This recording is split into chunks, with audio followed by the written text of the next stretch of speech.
Guys ഒരു ദിവസം രാവിലെ ആണെങ്കിൽ നമ്മൾ ആലോചിച്ചപ്പോഴാണ് നമുക്ക് ഒരു കാര്യം മനസ്സിലായത്. നമുക്ക് ഇതുവരെയും ഒരു പ്ലെയിൻ ഇല്ല ഗൈസ്. നമ്മുടെ ഫ്രാങ്കിലുണ്ട് അത്യാവശ്യം റോബറി ഒക്കെ ചെയ്ത് ഇപ്പം അത്യാവശ്യം ഒരു പൈസയൊക്കെ കയ്യിലുണ്ട്.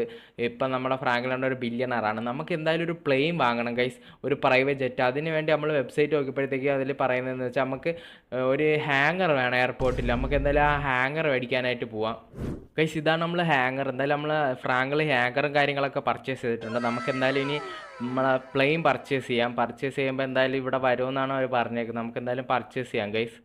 അങ്ങനെ നമ്മളെ പ്രൈവറ്റ് ജെറ്റും കാര്യങ്ങളൊക്കെ നമ്മളെ ഹാങ്ങറിൽ വന്നിട്ടുണ്ട്. നമ്മളെ ഫ്രാങ്കിൽ എന്തായാലും ഈ നമ്മളെ പുതിയ ഫ്ലൈറ്റും കൊണ്ട് എന്തായാലും ഒന്ന് പറത്താൻ പോകുന്നുണ്ട് ഗൈസ്. നമ്മൾ പുതിയ ഫ്ലൈറ്റ് അല്ലേ, എന്തായാലും ഒന്ന് പറത്തി നോക്കാം. അങ്ങനെ നമ്മൾ പ്ലെയിനും കൊണ്ട് റൺവേയിൽ ഇറങ്ങിയിട്ടുണ്ട് ഗൈസ്. എന്തായാലും നമ്മൾ ഒരു റൗണ്ടൊക്കെ അടിച്ചിട്ട് നേരെ വന്ന് നമ്മൾ ലാൻഡ് ചെയ്യുന്നുണ്ട്. നമ്മളെ പ്ലെയിൻ നൈസായിട്ട് എന്തായാലും ലാൻഡ് ചെയ്യാം ഗൈസ്. ഗൈസ് നമ്മളെന്തായാലും സ്മൂത്തായിട്ട് ലാൻഡ് ചെയ്തിട്ടുണ്ട്. നിങ്ങൾക്ക് ഈ വീഡിയോ ഇഷ്ടപ്പെട്ടെങ്കിൽ വീഡിയോ ഒന്ന് ലൈക്ക് ചെയ്ത് ചാനലോട്ട് ഒന്ന് സബ്സ്ക്രൈബ് ചെയ്തേരെ ഗൈസ്.